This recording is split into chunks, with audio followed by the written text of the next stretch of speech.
My name is Rich Birke, and I'm a senior vice president, and I'm the executive director of the JAMS Institute. I think one of the things that led me to dispute resolution and the field that I'm in is because it's so interdisciplinary and it affects every aspect of life.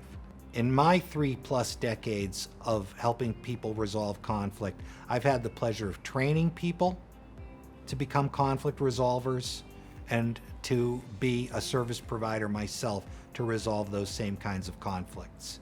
One of the most fundamental things in our field is this sort of analogy of an iceberg. You see just that little piece at the top, but the real action is going on underneath the water. It's a symptom of people who care about an issue deeply not being able to resolve it on their own. I've been really lucky to have great mentors.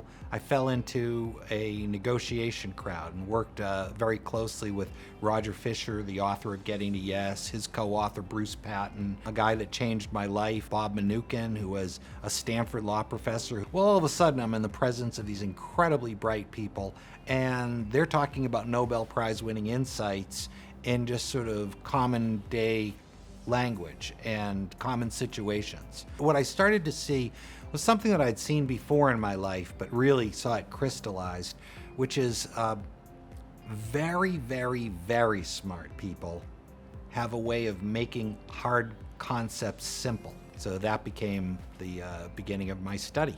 And I think mostly what good lawyers do is a lot like what good doctors and good other professionals do. A lot of the job is making good decisions and giving good advice. So I love it when people are a little bit stirred up. And I've told a number of clients when they start to tell me, it's like they start to tell you the real deal, like why we brought you in, the depths of the problem.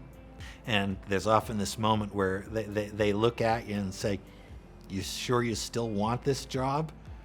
And my response is always, it takes a special kind of person, I think, to see a big fire and want to run toward it. But the bigger the emotion, the more energy there is, the more attractive it is to try to resolve that problem.